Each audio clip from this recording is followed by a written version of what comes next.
Hey y'all, this is Rosie, and this is kind of a follow-up to my Headbangers Ball video.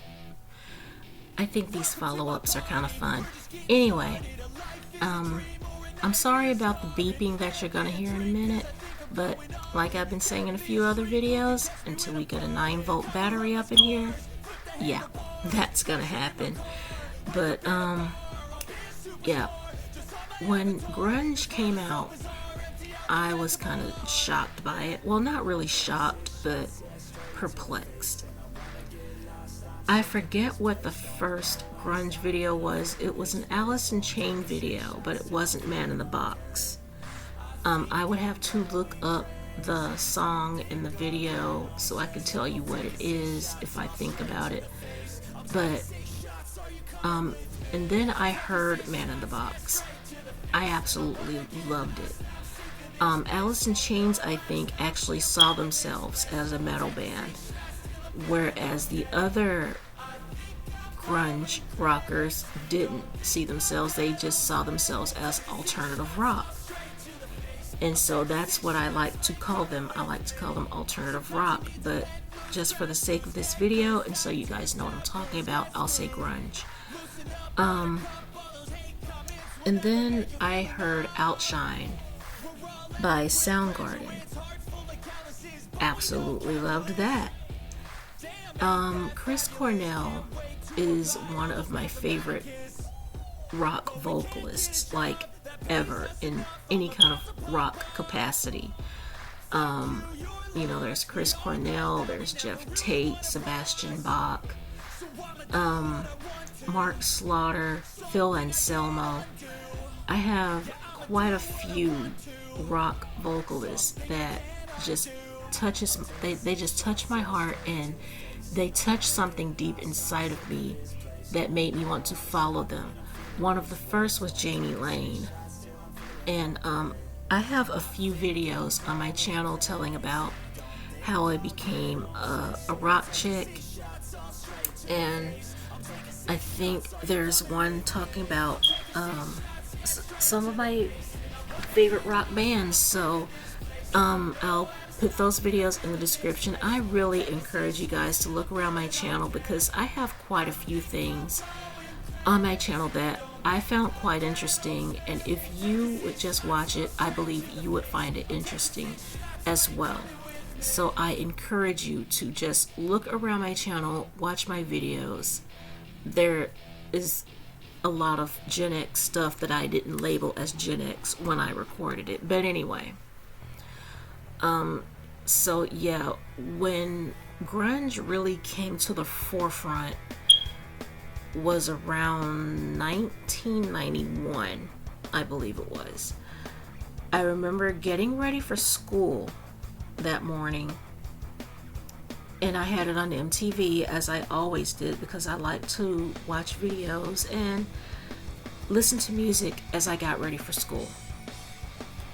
And one song that stopped me in my tracks was Nirvana, Smells Like Teen Spirit. And at first I tried to pay it no mind, because I really couldn't understand what Kurt Cobain was saying. But another morning, like the next morning, they played the video again, and they had the video, the lyrics going across the bottom of the screen of the video. And so I read along, and by the time I left for school that morning, I knew the chorus of the song. And I became a Nirvana fan shortly after that. And I think that Headbangers Ball ended around the same time that grunge was starting to fall off. So I tried to just go wherever the rock went. Like, whenever I heard Korn, I tried not to pay attention to Korn. I didn't like them starting out. I love them now. I love Korn so much. But, starting out, I tried not to pay attention to them. But when rock fell off, I started listening to anything that sounded even remotely like rock, like Veruca Salt, Kay's Choice, I think that's the name of that band, with I'm Not a Habit. And there was Filter with Hey Man, Nice Shot. And, you know, there were just very few others. Some bands still kind of made it into MTV's stratosphere. You know, there was the Henry Rollins Band. And, oh gosh, who else? Well, I can't think of it right off bat. Oh yeah, White Zombie. Love White Zombie. And so I just basically went where the rock went, and because of that, my taste in not only rock music but just music in general, very eclectic, very diverse. I'll listen to anything from, say, Pantera to TLC. I love Southern Gothic, and I have a video talking about a few Southern Gothic songs that I like, and I'll link that in the description. And yeah, I just have a very diverse taste in music, but when I heard rock coming back, I was so relieved, because we were taken over by all the boy bands. As a matter of fact, I jokingly like to say that the Spice Girls were the first boy band, because after the Spice Girls, you started hearing about Backstreet Boys and NSYNC and all these other groups, and then, you know, a little bit after that, there was Britney Spears and Jessica Simpson and Mandy Moore and all these cookie cutter singers, Christina Aguilera.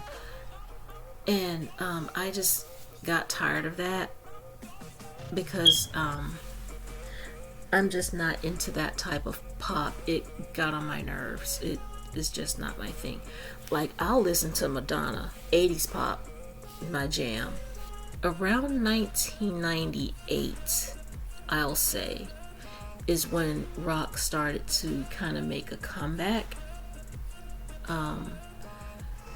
When Rob Zombie released Dragula, oh my goodness, Hellbilly Deluxe.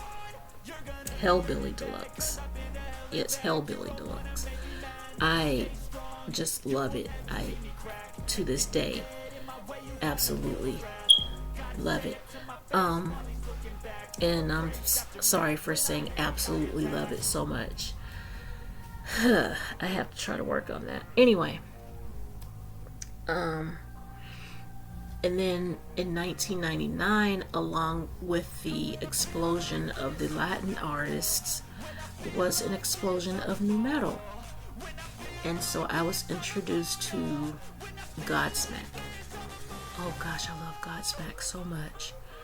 And then there was Slipknot, and there was Cold Chamber, and so many other bands that I will definitely have to put the names of them in the video if I think of them, because I can't think of them all. And in 1999 is when I started to love the band Korn. So out of all the nu metal artists, they're my favorite. One band that I could not get into was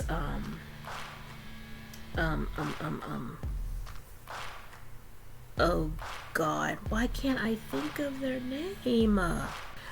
Rage Against the Machine. Rage Against the Machine was just a band I could not get into, but I love Tom Morello. His guitar playing, oh my goodness, just blows people away to this very day. And so I heard on the radio that the band members of Rage Against the Machine were teaming up with Chris Cornell, because by that time Soundgarden had broken up. Soundgarden broke up in 1997, and I remember when that was on the radio. And I'm sorry for the sound of my voice, but my throat is getting dry because I'm trying to record as much as I can just to have, stuff for y'all to listen to. Anyway. So I heard that Rage Against the Machine band members were teaming up with Chris Cornell. And I was like, that can't be true, but they're reporting it as news, so it's gotta be. And I was just very curious as to how that would sound, because I did listen to a few Rage Against the Machine songs. I wasn't a fan of theirs, but I did hear of them, and I would listen to their songs whenever they came on MTV.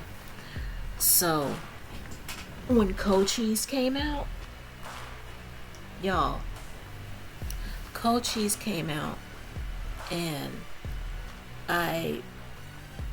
huge fan right away. I love Audio Slave.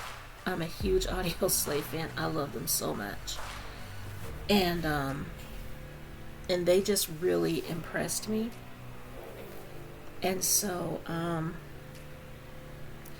so they're another one of those bands that I just gravitated to. And whenever a new band comes out, if they sound interesting to me, I'll become a fan. I'm a fan of Black Veil Brides, for instance.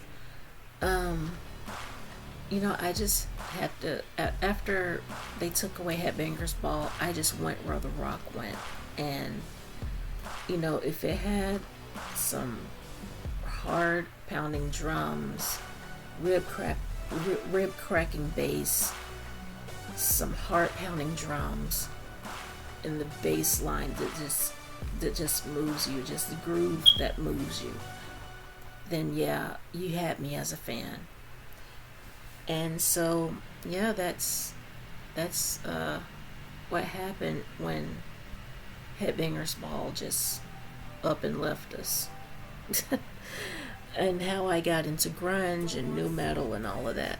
But y'all tell me in the comments, what other bands other than the ones we grew up with are you into? And I'm going to go. I love you guys very, very much. As usual, there is a donations link in the description. If you would hit that, help support me and my channel, and it would help me out more than you guys could ever imagine. And I thank you so much in advance. But I'm gonna go, and thank you so much for spending time with me and wasting time with me. I hope to see y'all on the next upload. Bye for now.